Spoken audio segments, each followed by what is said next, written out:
Hello, everyone. Welcome to the episode for the forecast of March 2026. Hello, Bianca and Courtney. Hello, Shahrzad. Hi. Hello, Bianca. Hello, everybody. Hello, Yeah, hello. so unfortunately today, Adam couldn't be with us today because of some last minute things that happened. So it's going to be the three of us. We're going to take you through the forecast of the March of 2026. And please make sure that you subscribe and also like this video. And thank you so much for your support. And we're happy to be here to talk about March 2026. So yeah, Bianca and Courtney, how has been your February Saturn Neptune conjunction? Oh my gosh. Been intense. I know, right? And we are still recording this in February, so yeah. We're Mhm, still in it. Yeah, mhm, but we almost made it, right? February was probably the biggest one. mhm. It's true. Yeah. I think I mean, we're in the middle of eclipse season, so it's Right. still like it's pretty intense still. So it feels it's been, yeah, an interesting ride so far.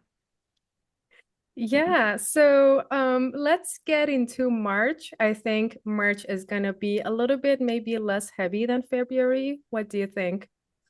Yeah, there's some really nice trines to Jupiter that weave through the month. Right. I'll be covering those, so this is where my focus is. But it's been nice to be working with trines after a month of some intense eclipses and conjunctions, and there'll be some Yeah. more conjunctions here too. Hmm. Mhm. Um, yeah, some spicy things. Yeah. Exactly. Yeah, Yeah, and yeah. we're gonna have the Spring Equinox, which is the Persian New Year. So I'm looking forward to that.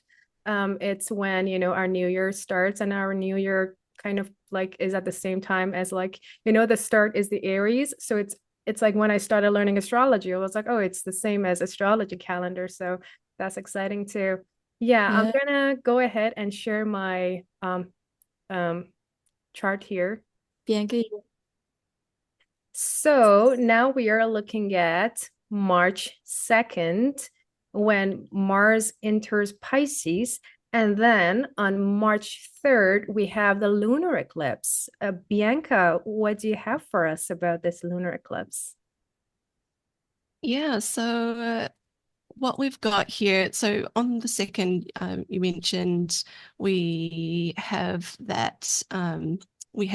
Mars entering Pisces, and Mars hosts the those planets in Aries, Neptune, and Saturn. So it's going to be an interesting. It'll be interesting to see how we feel the difference, if we do feel any different, as Mars enters into Pisces. But what I want to mainly focus on right now is on the 3rd of March, we have our final lunar eclipse in Virgo. And this is, and when you think about where Virgo sits in your chart, this will give you an idea of what kind of karmic threads have been unraveling for you over the past 18 months. And there's a particular kind of exhaustion that comes from always tending to the field. Like Virgo energy is so attentive, and it sorts and it improves and it fixes what's broken and refines what already works. And it believes care is expressed through effort. So with the moon in Virgo, emotional safety can come from feeling useful and from being needed and from maintaining order and from keeping the ecosystem efficient, so to speak. But over time, um, we start to pick up the lessons of this moon in Virgo, the South Node in Virgo, um, and the lessons from always being useful and efficient. And so we can start to feel like maybe there's an automatic reflex to correct before feeling, and an urge to replant before the soil has rested, right?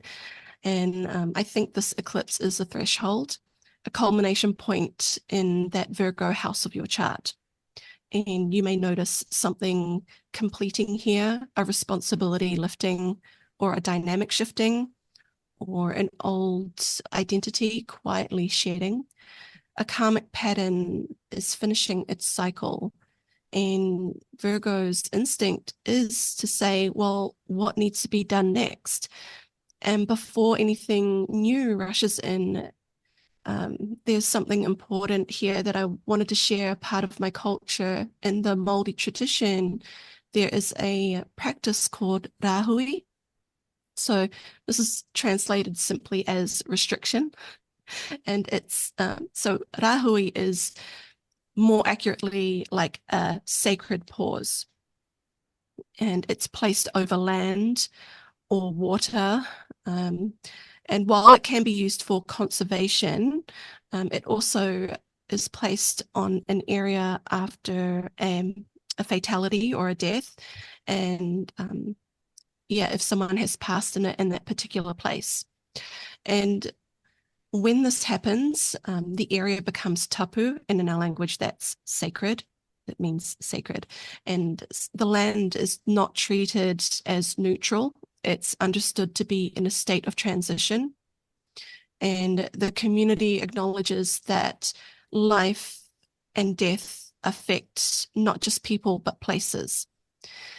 Rahui teaches that after loss, you do not rush to restore normal operations. You allow space to integrate what has happened, and you let the unseen settle. And so this is the medicine for the South Node in Virgo. Instead of immediately repairing, you pause. Instead of optimizing, you witness. Instead of fixing, you feel. So that's what the takeaways that I'm gathering from this lunar eclipse in Virgo. Yeah. Happy to hear any comments if you have any. I love That's that. beautiful. Yeah. No, I don't have anything to add to that. I think that was just really beautifully put, and a really important reminder, especially during this season, during eclipse season, to remember to pause can be a very challenging thing to do sometimes, I think. Yeah, and I'm just thinking with the ruler of this eclipse being Mercury in Pisces and retrograde, I'm thinking maybe that pause is even more important during this time, because not only it's in Pisces where Mercury is not comfortable here, it is also retrograde. And Mars is entering the scene too. So maybe communication and any forms of discussions need to be carried with more cautious maybe during this time. Yeah. 100%. Yeah, totally. Yeah, so the next transit we're going to talk about is on March 5th, Sun in Pisces, trining Jupiter in Cancer, and I can't wait to hear Courtney's thoughts on that. Yeah, so this trine between the Sun and Jupiter is effectively picking up on a really interesting thread that we began last month as both Mercury and Venus pass through this exact same configuration. This exact same trine, this 15-degree trine between Pisces and Jupiter and Cancer, comes up again multiple times this month, once more next month too. And what's interesting about all of these trines is that because Jupiter is nearing the end of its retrograde period, it's about to station direct, it's moving so slow. So during this 1 to 2 month period in which all these trines are taking place, Jupiter is posted there at the 15th degree of Cancer. And what's interesting about that is the 15th degree of Cancer is said to be Jupiter's exaltation degree. We know that every planet has the sign in which it's exalted, but it also has a specific degree within that sign, and that degree varies between the planets. For Jupiter, that's the 15th degree of Cancer. And so to have all of this development taking place between these planets passing through Pisces, between Jupiter's stationing direct in the next few days here, we might be wondering how even the nature of what it means for Jupiter to be exalted might be shifting and changing here. I want to lay a little bit of groundwork for these trines that we're going to be covering this month, just by unpacking the relationship between Pisces and Cancer. Really simply, we might think about how Pisces and Cancer are both interested in well-being, but the way in which they go about seeking that well-being is different. The way they experience that well-being might be different as well. If you looked at Cancer as the crab, we see that the crab has a shell, so there's a quality of constrainment to the way in which Cancer expresses and seeks nourishment. Cancer is interested in protecting and nourishing specific bodies, specific home spaces. Whereas Pisces, without that exoskeleton, is more related to things like cosmic redemption. Pisces is interested in well-being and the integrity of the soul in a way that expands and transcends boundaries. It transcends specific bodies. And that double-bodied nature of Pisces as well means Pisces is just as willing to go into the deep, darker places that are more emblematic of Scorpio as it is in the more light and comfortable places of Cancer. But the thing that Cancer offers to Pisces is, as a tropical sign, Cancer can get shit done. Cancer has an initiatory quality that Pisces lacks. And at the same time, the shell of the crab can serve as a creative constraint for Pisces. Just think about how many collective movements took place over conversation in one coffee shop somewhere. Like how many collective, like civil rights movements, beginning in one church in one small town.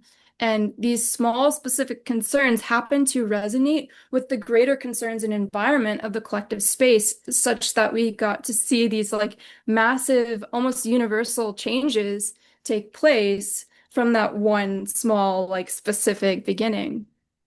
Now, if we drop the Sun and Jupiter into this location, we might think about how the sun is clarifying and illuminating things in Pisces, that sometimes murky and watery place of Pisces, and bringing them to a distillation point.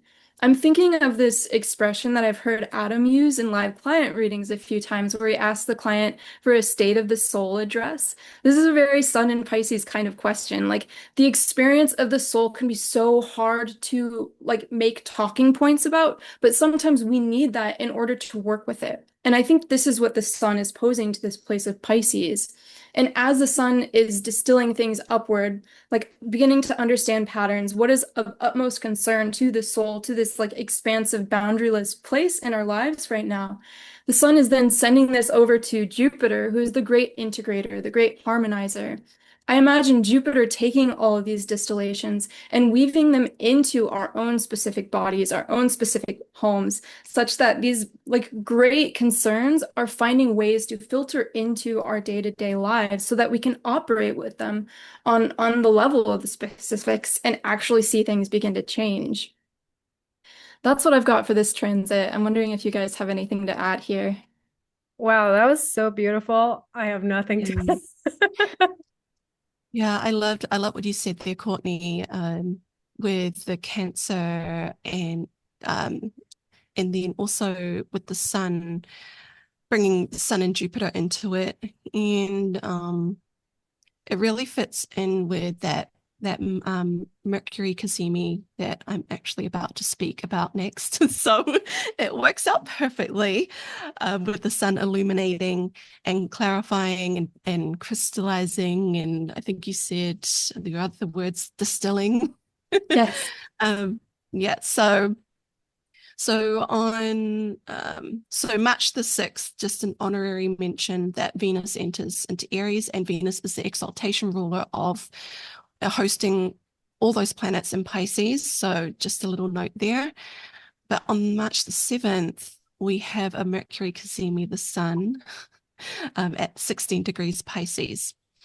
So Mercury sits in the heart of the Sun in Pisces, trining the host in exalted Jupiter, and it gives this quick cazimi some benefic influence. And this Mercury cazimi is fleeting, but life, as we know, does not shape itself through grand revelations, right? Our lives are shaped by small, repeated moments of clarity. And a ship is not steered by one dramatic turn of the wheel. It's steered by constant, subtle corrections, and that is Mercury. The mutual reception between the Sun in the place of Venus's exaltation and Venus in the place of the Sun's exaltation, it suggests that there may be tension between tenderness and independence right now, or autonomy and compassion. So some of the things you could be working through is learning how to speak your truth, hold your boundaries, protect your desires, and still act from a place of compassion. So that's what I want to speak about for the Mercury cazimi. It's fleeting, it's quick, but I think there'll be moments of clarity. Anyone want to share their comments if you have any? I'm just struck by some of the through lines that come up this month. We'll get to them in a little bit, but as you were speaking, I was like, wow, so much of what you have to say is just like directly pinging, like even on the level of the image with some notes that I have for us later as Mercury makes its second trine to Jupiter, but and just a little teaser. Yeah, thank you, Bianca. It's interesting that on the same day we have a Venus conjunct Neptune in Aries, and I'm gonna talk about this and how this energy might be like for us. So some context on Venus in Aries. Venus is in its exile here. She is in the fiery masculine temple of Mars, and it's like it's against the nature of Venus. So Venus in Aries can describe love and attraction through, like boldness, impatience, and fiery actions. And it kind of feels like the planet of action and conflict that is Mars, like it just feels like when Venus is in the temple of Mars, Venus here operates in a more intense and confrontational environment compared to what she naturally prefers. And it feels like with Venus in Aries, it can be like, love can become like direct and passionate and sometimes impulsive. And Venus in Aries often can bring themes of, independence, honesty, the thrill of pursuit. And also there is those feelings that ignite quickly, desires are maybe acted on immediately, and maybe there's like that not a lot of patience for game or hesitations when it comes to decisions. So Venus in Aries doesn't really like to wait. It really likes to go and get it done with courage. So at the same time, when I think about this Venus here, they may be just like also a tendency to justify maybe aggression in the name of passion, but maybe that balance is very important during this time in relationships and friendships, to take risks for there might be that energy in the air, but we want to take risks for what our heart desires and wants. And there might be that appreciation for strength and vitality in others. But maybe Venus in Aries, this could be a time where we think about how to keep love alive with passion and, initiative without letting that intensity kind of turn it into destruction. A few things that we might expect. So this was an overview of Venus in Aries, my thoughts on that. But Venus conjunct Neptune in Aries, a few things that we might expect from this could be like that creative fire. Like when these two planets come together, it feels like there is that, just energy being channeled into art, into music, into performance, into creations, spiritual practice. Maybe there is inspired and visionary expressions in a fiery Aries-like way. And also, well, it is at the end of the day, it is Neptune is still Neptune, right? So Neptune might bring that, enchantment, but and Aries brings that, like initiation. But when there might be that fog, and let's think about when the fog clears, reality might feel less magical because Venus is like, oh, this is great, I want to do it, and Neptune is there, so things might not be as clear. So watch for maybe disappointment cycles in friendships, relationships, or passions, that started with intense idealism. And also I'm thinking that Venus traditionally, it likes diplomacy, and Neptune blurs the truth at times. And I'm thinking on a mundane level, this might symbolize agreements that are made under illusion, or alliances that are formed on hope rather than clarity. When we think of, the world astrology, but I think personally it might look like forgiving someone without actually addressing what happened, just sweeping things under the rug, or, just to avoid pain. And also, with this transit, we may want new things. We might feel dissatisfied with ordinary life. Your home might feel dull, your partner, you might start to see your partner, oh, this person is full of flaws, and things, in your friendships that are lacking. But I think with this transit, there is a longing for something pristine and untouched, maybe something new. But the challenge is with this transit to find divinity and to find beauty in imperfection. And I think sometimes we may need to forgive ourselves for being imperfect, others for being imperfect, and for life for being imperfect. And also, think of boundaries with this transit. Sometimes with Venus, Neptune, compassion and kindness and what we like to give to others can quietly turn into overextension. So it's important to be mindful of that, that desire to heal and keep harmony, not to let it override our usual clarity. Just pay attention to where your empathy is going to. And also remember that love and friendship, they don't require you dissolving your own needs or limits. And maybe this transit, the question that it asks is that, are you beautifying your life or are you escaping it? So that's what I have for this transit. I would like to know your thoughts if you have anything to add. I think you did a really complete job. There's so much nuance contained there in those delineations. Yeah, I mean, it totally. definitely like blew my traditional assumptions about Venus and Aries out of the water. Hmm. I'm curious to know what those assumptions are.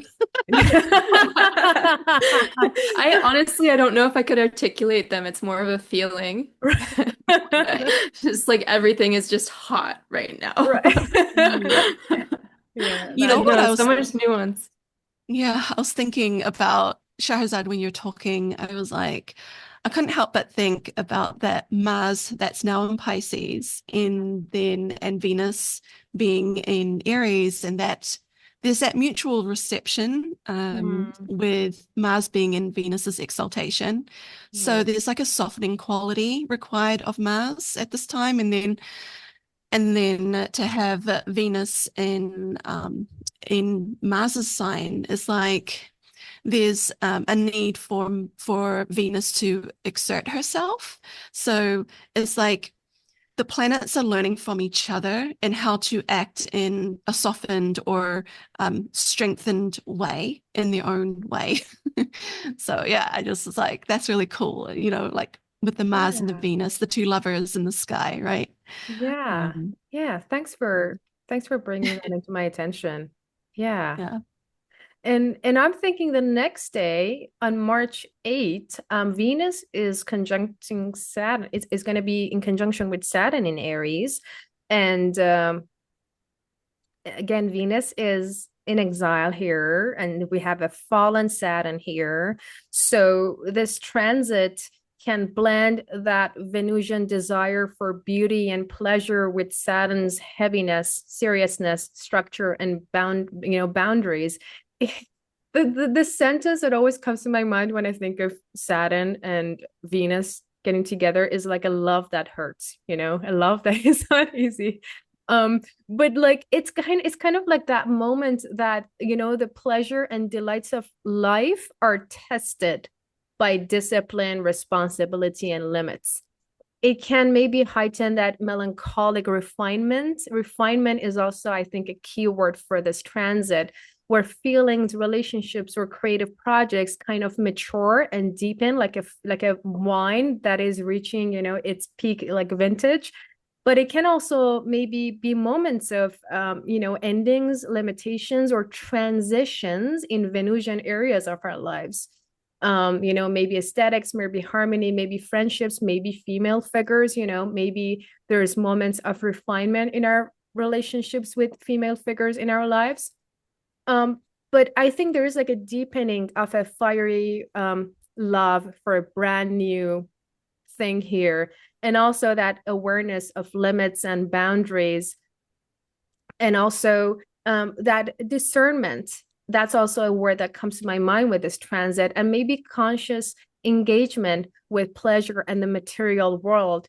This fiery Venus, here it's kind of like that boundary of the material world, like to me it feels like here Venus is like getting to, because Venus here doesn't like to wait, but it meets Saturn and realizes, oh, the material world has limits and doesn't like to be stopped. And Saturn is like, no, but I'm going to show you, the reality check, and there's consequences and responsibilities. But when they meet here, it's kind of like your heart is invited to a dance, but like there is so many structures and rules in that dance that you can't ignore, and it might not come natural with you. But when you learn how to use those structures in that type of dance, you can just like do it, with more ease. So you may experience maybe Venusian themes like beauty or creativity, like meeting like maturation or being tested or reaching their deepest expression. Like maybe it's a good time to ask, like, what is worth committing to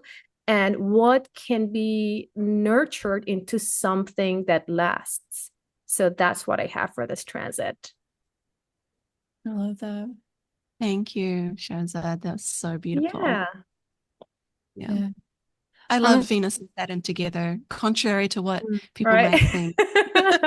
Yeah. Yeah. There is oh, sorry, Shahrzad, were you go going to say ahead. something? I wanted to say I'm not sure if that's my favorite transit, but yeah. Yeah, no, I've seen it in natal charts a lot. And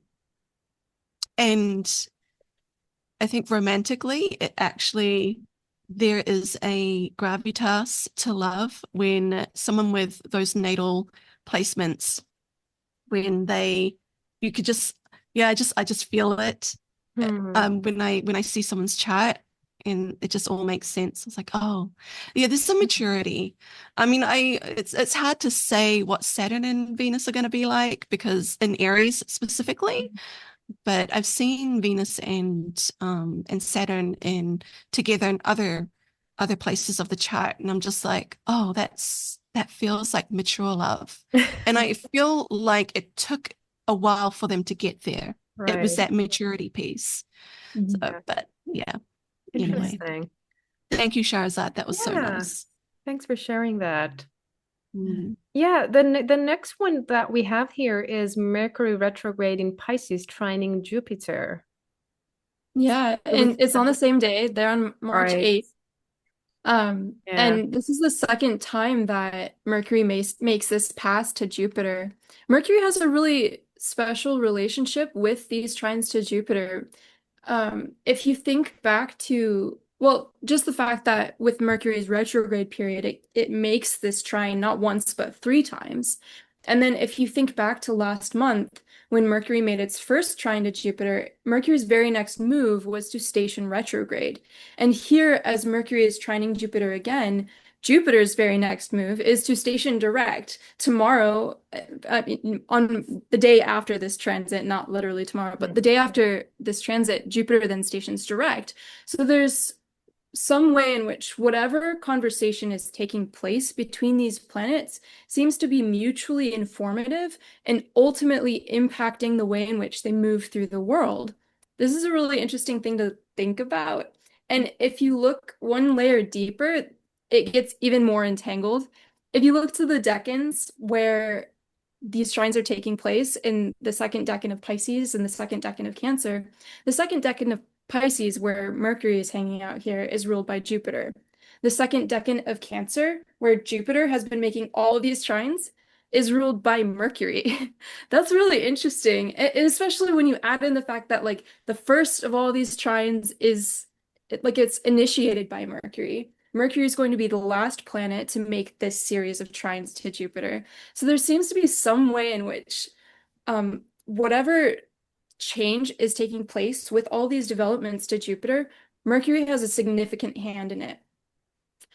And it has me thinking about this entanglement of the microcosmic and the macrocosmic, the way in which, as Bianca was talking about with Mercury's like small movements, like and how they ultimately lead to this greater shift in direction, we can feel that with Mercury and Jupiter here.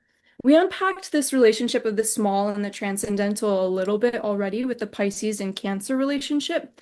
But this same dynamic is reflected through the relationship of Mercury and Jupiter. Mercury and Jupiter are said to have this antagonistic relationship where Jupiter is just trying to embody this whole, but Mercury comes along and wants to break that whole into pieces. You can think about it another way too, and imagine Mercury is operating on the cellular level, whereas Jupiter is operating on the level of the organism. The organism is made up by the cellular. But at the same time, all those individual cells have their own unique agenda. And this is kind of where the tension of Mercury and Jupiter plays out. But when you have Mercury, the god of detail, in this expansive place of Pisces, and you have Jupiter, this great integrator, this great harmonizer, in the place of specific homes and specific bodies, you can really feel the way in which the microcosmic is deeply implicated in the macrocosmic and vice versa. And the image that came to mind here is just like how important small changes can be in terms of directing our greater life path. And, imagine you're on that boat again, right? You're standing at the helm.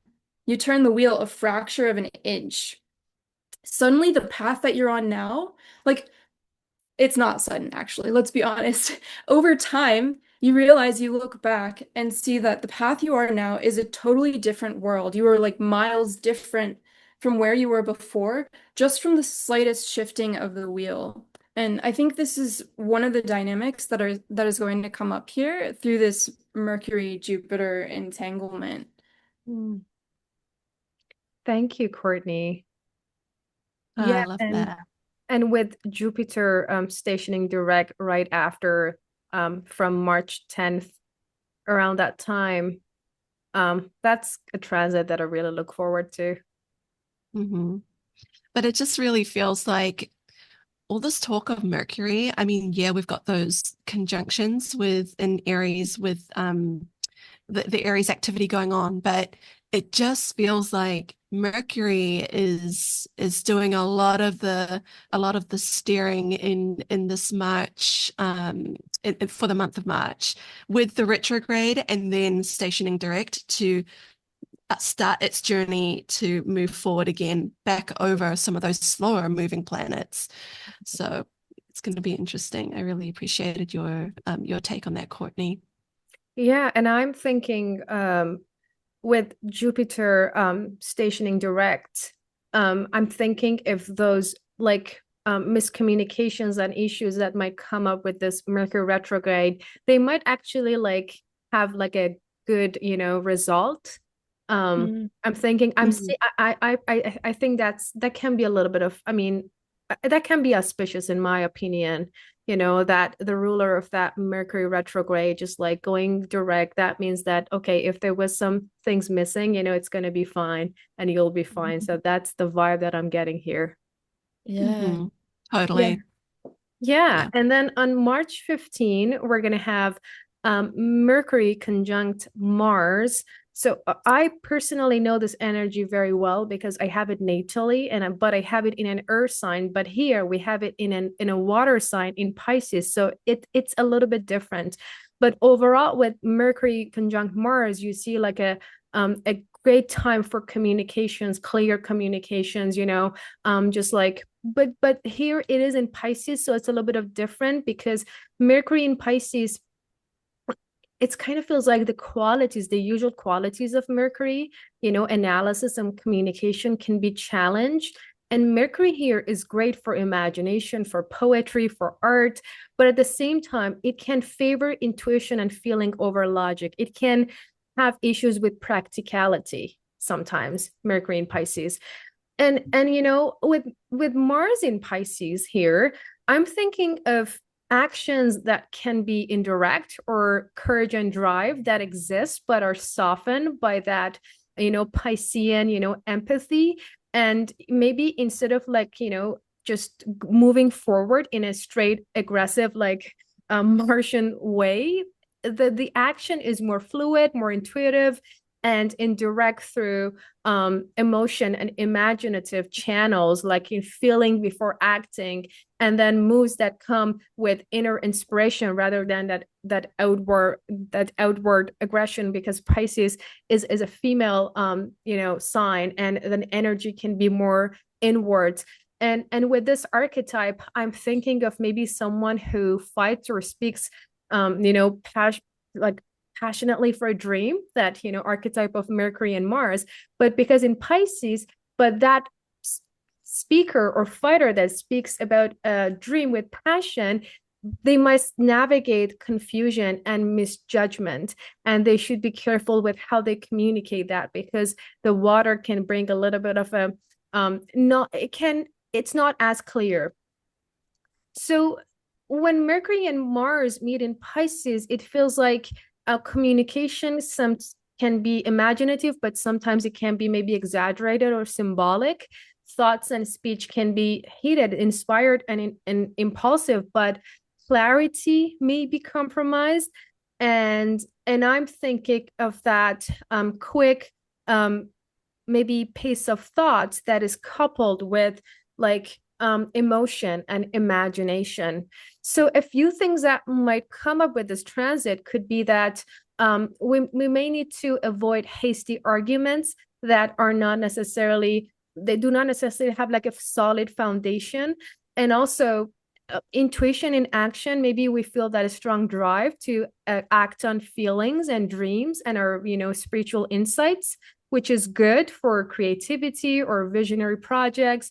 And also I'm thinking if arguments over maybe ideals, beliefs, or ethical matters, might come up or might be possible.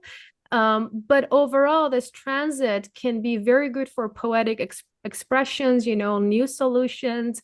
But it's important to pause before acting on emotional impulses during this time, maybe. And just recognizing that when Mercury and Mars are meeting each other here, it's a very strong good, it's a strong kind of energy for initiating projects if they are grounded in mindfulness. So this is what I have for this transit here. Wow, that was cool. I was thinking of Pisces, Mars and Pisces, Mercury and Pisces, and there's a gentleness to Pisces. People with heavy Pisces placements that as someone with a stellium in Cancer, I vibe with the water placements. Love me Scorpios, love me a Pisces, but it feels so much different getting into conflict with a Pisces than it does with a Scorpio. Like, I'm like, it's just different. And it feels like, yeah, it feels like we're in this place of like, we're like fish, like trying to find our way through communication. Right. Sometimes it's misunderstood. Sometimes we don't get to the point. Sometimes it's just like, we got to agree to disagree and just like accept that we're not going to fully understand. Yeah. But it's not, I don't think it's going to be anything like Marsy to like as arguing with like a Scorpio Mars per se. Like, you know what I mean? I don't know if that makes sense, but no, that does make sense. That does make sense. Yeah. Thanks for sharing that. And the next transit we're going to have here is March 18, Venus squaring Jupiter. So what do you think about that one? So we have because what's happening is that we're also coming up to a new moon on the same day in the evening. So I'll eventually get to that. But first and foremost, addressing the Venus square Jupiter. So we have the ruler of this new moon, Jupiter, squaring off with the exaltation ruler, of this new moon, Venus. So both Aries and Cancer, because Jupiter's in Cancer and Venus is in Aries. So both of these signs, Aries and Cancer, are tropical. So there is initiation happening here. Venus is good in fire because she's willing to be honest. She's willing to take initiative, and she stays in the room when things get uncomfortable. Jupiter in Cancer is good in water because he protects vulnerability. He encourages emotional generosity and builds containers for growth. So when they square, it can look like, I care enough about this relationship to tell the truth. And it's tension that strengthens rather than deteriorates. And Venus in Aries teaches us that how we show up for ourselves determines how we show up for others. And Jupiter in Cancer reminds us that honesty is what makes care sustainable. And so what I was thinking as well is like, in real life situations, love and relationships, for example, it could look like you initiating a difficult conversation rather than avoiding it. In the home and family, you take personal time out without guilt, and then you return more present. And then maybe in the work career situations, you could set a professional boundary and people will then trust you more, not less. So I think this transit is realizing that emotional security thrives when both people feel, okay, I'm going to use this new age word, sovereign, but I just don't know how else to describe it.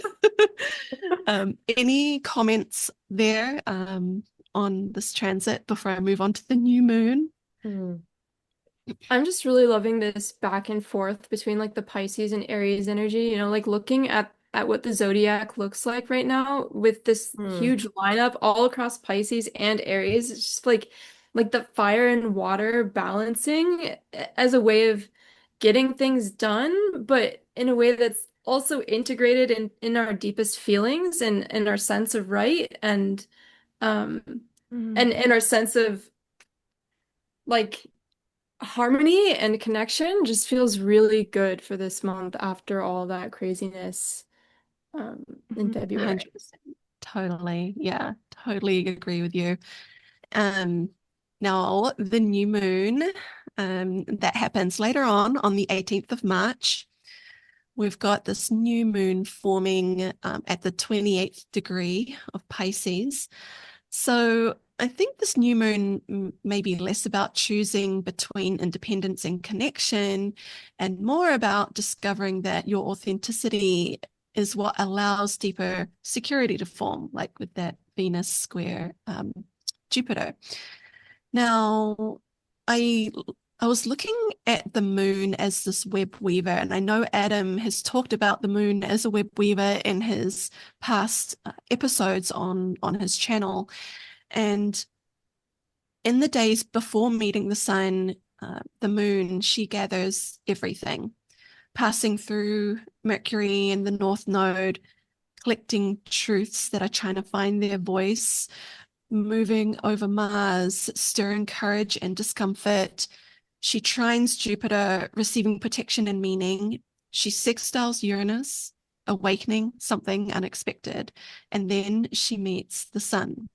In the dark of Pisces, she's weaving it all. And here I'm reminded of the words in my language of my people that say, that says, Ko au te awa, ko te awa ko aho.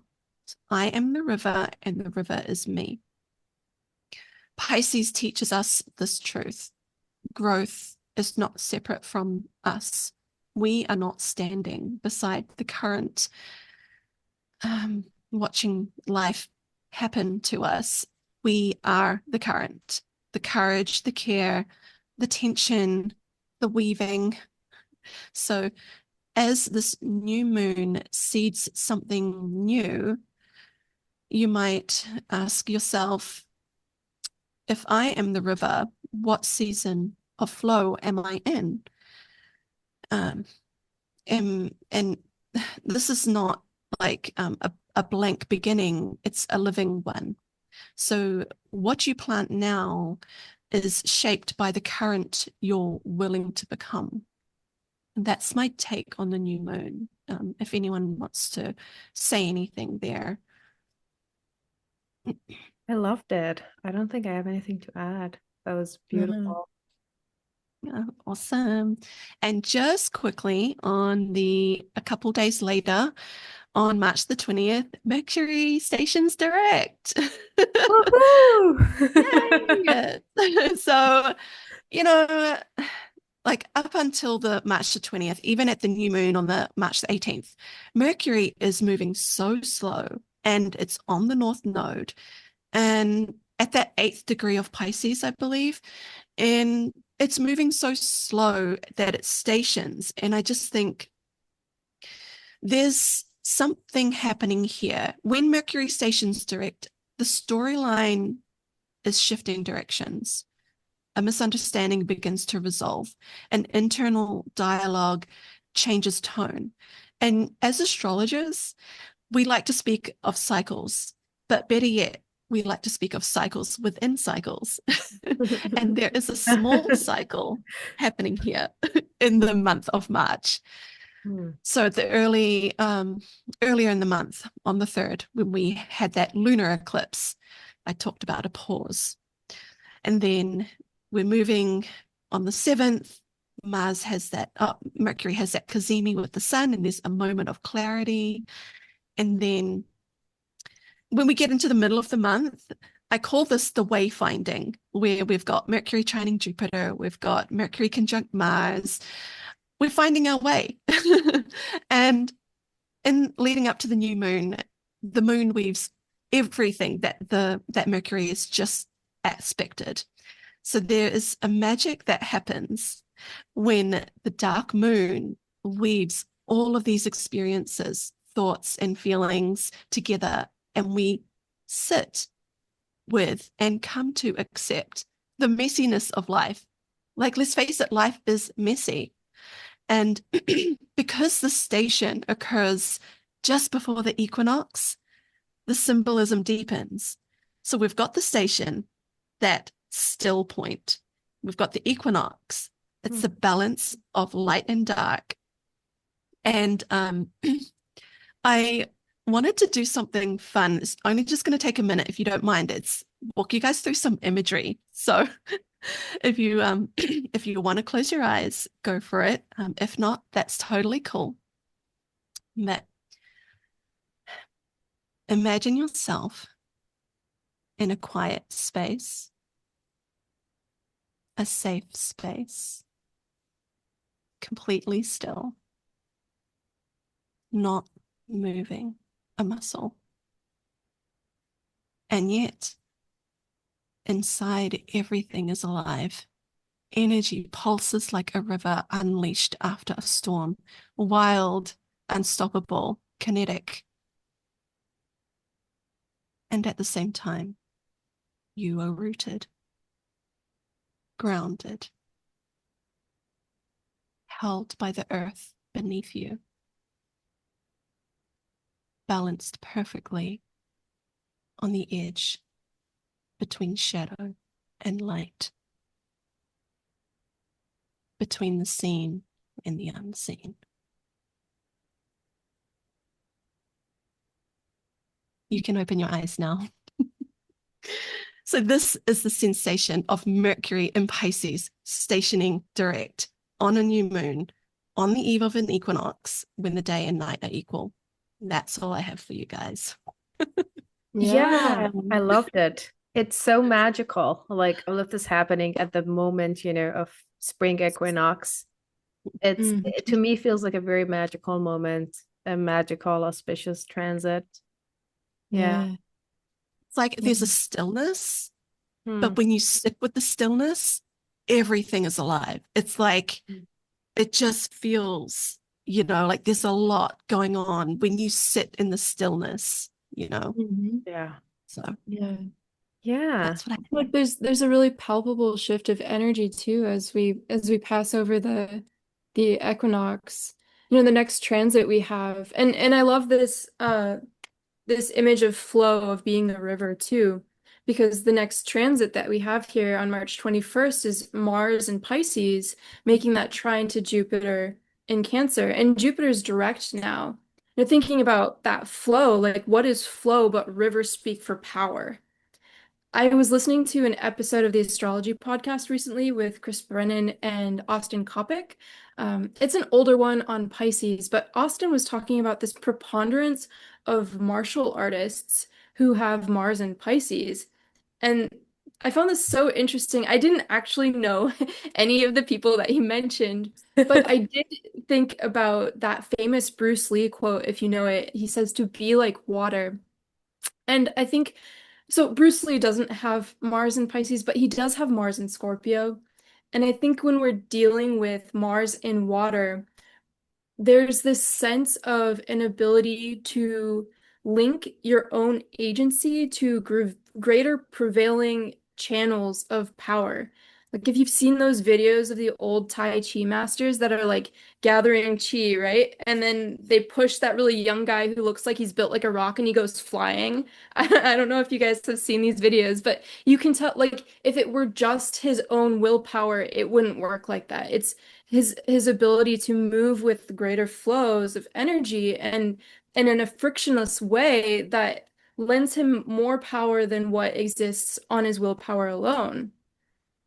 And this is reflected in the fact that Jupiter is now moving direct through these trines. This is the first trine that takes place with Jupiter moving direct. I think we might be experiencing a really fluid movement between that place of Pisces and Cancer. Suddenly, what was just sort of fermenting and ruminating is now coming into action and like full force. And I'm wondering how Mars might be helping Jupiter get something done, something that fulfills both Mars and Jupiter's agenda. I'm thinking about initiating or severing relationships or habits that have a deep implication on our own sense of agency, and our sense of vitality as well, and how our agency and vitality ultimately impacts our ability to engage with the world in a rooted and connected and harmonious way. Thank you, Courtney. Yeah. Love that. That was great. Love it. Be like water. Yes. You The like river flowing through us. We are the river. Yeah, that was great. Thanks, Courtney. Yeah, and the next one, March 22nd, we have Sun conjunct Neptune here. So, Sun conjunct Neptune in Aries. So, Sun in Aries, it has, started its journey in Aries here. It is exalted here. It means that the natural qualities of the Sun, like vitality, purpose, leadership, clarity of identity, it's very strong, radiant, and confident. And it's maybe like a good, peak time for purposeful action and life force. So this conjunction here, when the Sun meets Neptune here, there is that. It kind of feels like the radiant, heroic self of the Sun blends with the fluid, foggy energy of Neptune, and identity and purpose can feel dissolved or are uncertain. But there is also that increase in imagination and spiritual potential. It's a time that maybe like personal courage meets a visionary insight, or where action is inspired by ideals or dreams rather than material reality. I think that's one of the shadow sides of Sun and Neptune, that there is great insights, but there is not enough material reality embedded into it. And with this transit, I'm thinking of maybe like the shadow side of it can be scattered energy, maybe acting without clarity. So a few things that we may want to consider on this transit is, maybe we question, the purpose, goals or identity. Like it's okay to take a moment and pause and just ask ourselves, like, where am I? Where is my path? Where am I heading? And also actions may feel a little bit less grounded, so it's okay to pause and ask, where am I exactly going?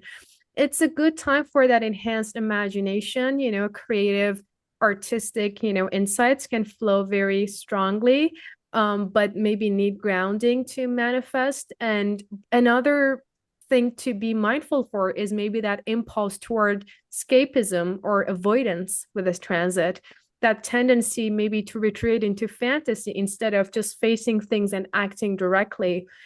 And also be mindful of maybe overestimating your capacity, inflating your role, or confusing idealism with reality.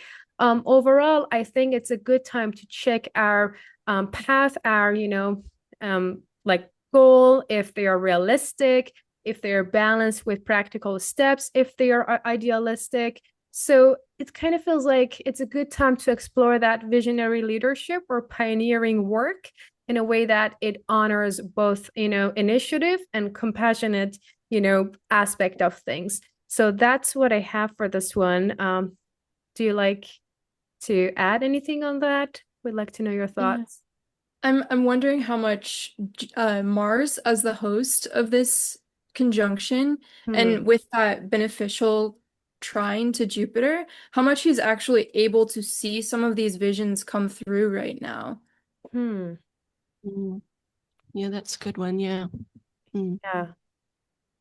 Yeah. And with that sign base square as well, with the Aries and Cancer to Jupiter. Yeah. Absolutely. I love that. Thank you.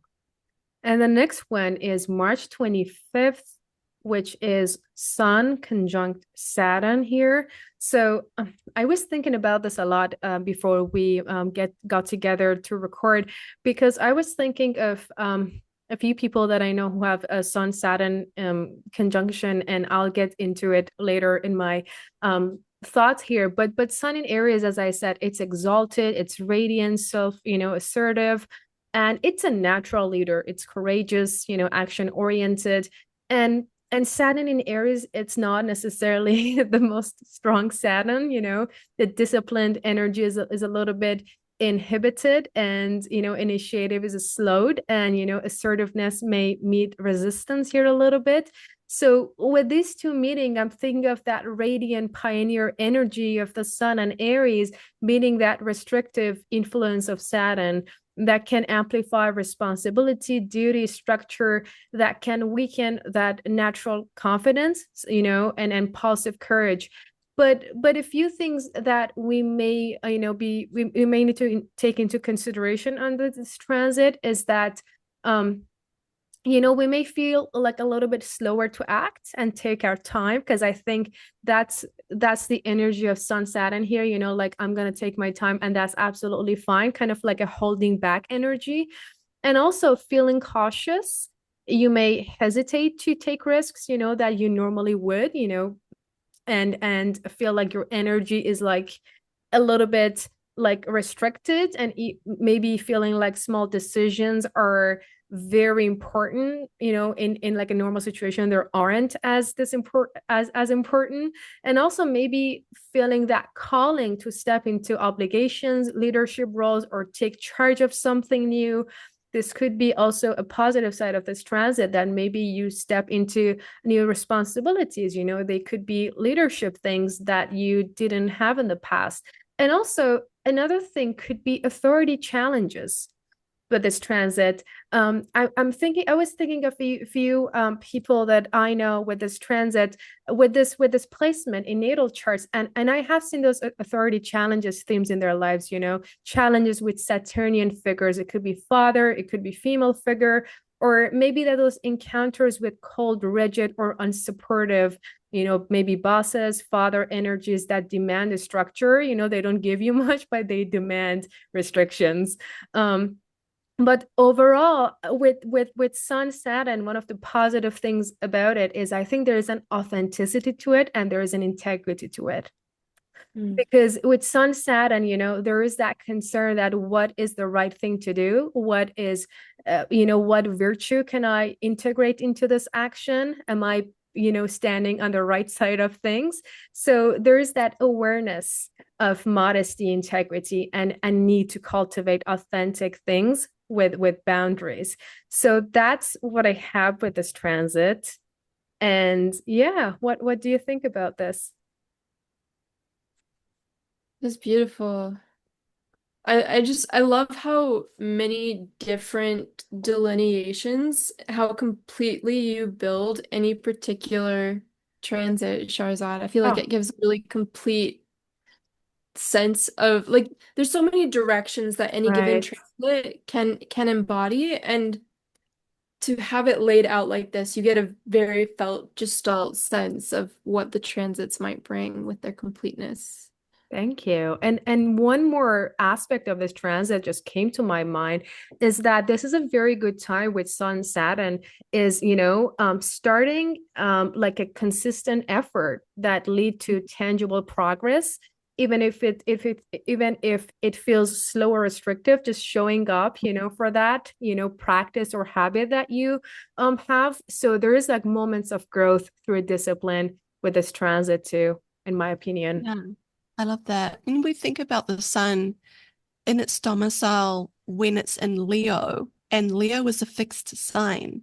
So Hmm. there's something about that fixity that the sun really appreciates. And Hmm. then it's exalted in Aries, the a tropical modality. It's like initiating something new, but then having that weight of Saturn on it, being like, hold on now, like, do Hmm. you really want to start that? Do you really want to do this? But Yeah. then it's like, if Sun in Aries takes a moment to really think things through before doing the impulsive action, Mhm. then that gets you further than just starting it with no thought in mind, no plan in place, right? Hmm. Yeah. Thank you, Bianca. And on the last note for March, on March 30th, we have Venus entering Taurus, which is nice. Yeah. What do you think Mhm. about that? Yeah, just letting you know that this is a date where Venus, becomes more comfortable after some time in Aries. So that's something to consider for Venusian things, and projects. Mhm. Mhm. What a great way to end the month. We started with Mars and Pisces and a lunar eclipse in Virgo, and then we end with something nice like a benefic entering into the earthy domicile of Taurus. So Mhm. that's Yeah. really rounds off the month quite nicely. Well, yeah. Well, thank you so much. I'm gonna stop sharing this chart here. Well, thank you so much, Bianca and Courtney, and thank you to everyone who has been watching. I hope that this was helpful for you, and please make sure you like this video and subscribe to the YouTube channel. And if you would like to book readings with Courtney, Bianca, or myself, you can find our social media in the description. Um, but also maybe Courtney and Bianca, you can mention, what your social media and or website handle is. Yeah, you can find me over at dreamthewilderness.substack.com, where you can book readings with me. I also have an ongoing series unpacking the ecological functions of the signs over there, where we look into like contemporary ecological theory and biology and all of these things to sort of trace out the archetypes of the zodiac and unpack how each zodiac has its own essential unique role within the ecology of the cosmos. And you can also find me on Instagram at dreamthewilderness.com. No, it's just at dreamthewilderness. There we go. Thank you. Yeah, I highly recommend. I highly recommend just following Courtney's amazing writing and essays on Substack. She's definitely a great writer, so make sure you check it out. Thank So you. good, Courtney. And so you can find me on Instagram, Bianca Celine Astrology. And you could book a reading with me. I was like, is it Yeah, that? your face wasn't so sure. And We then need I was Adam like, back. yeah. Yeah, He can What keep else it is grounded for for us. us? yeah. No, so and then also and then you could book a reading with me, biancaceline.com. And I'm on YouTube with some Nightlight students / alumni doing Faith Meets Fate. So we've got a Substack, Faith Meets Fate, and a YouTube, Faith Meets Fate, where we get together and talk about astrology and religion and leaving the transition with leaving a faith-based identity and then or religion and then moving into maybe it's more like an identity shift. We just talk about different things of that nature. So yeah, check us out. That's Thank all that I have. you. Oh, sorry, one last thing as well. I will be out of reach, out of touch for the next, well, when this releases, it's going to be on a Sunday, right? Right. And by that time, I'll be in the middle of a 10-day meditation. And so we hand in our phones, we have no contact with the outside world. So I've blanked out my booking schedule. So if you do want to book a reading with me, it'll be you only see availability from after the 9th of March. And that's because that's when I return. But yeah, I'm literally gonna be in silence for a good Thank chunk of you. time. Wish me Yeah. luck. Yes. Wishing you all the Yeah. best, Bianca. Thank you for sharing that. Thank you. Yeah. And if you would like to get in touch with me, you can follow me on Instagram. It's a New Moon Inner Healing, like one word, New Moon Inner Healing on Instagram. And also, if you want to book a reading with me, my website is newmooninnerhealing.com. And you can just find all the booking page and everything there. And thank you again for listening to us today. And sorry that Adam couldn't be here. There was some things that happened last minute, and I hope that you enjoyed our forecast today. Thank you. Until next month. Bye. Bye-bye.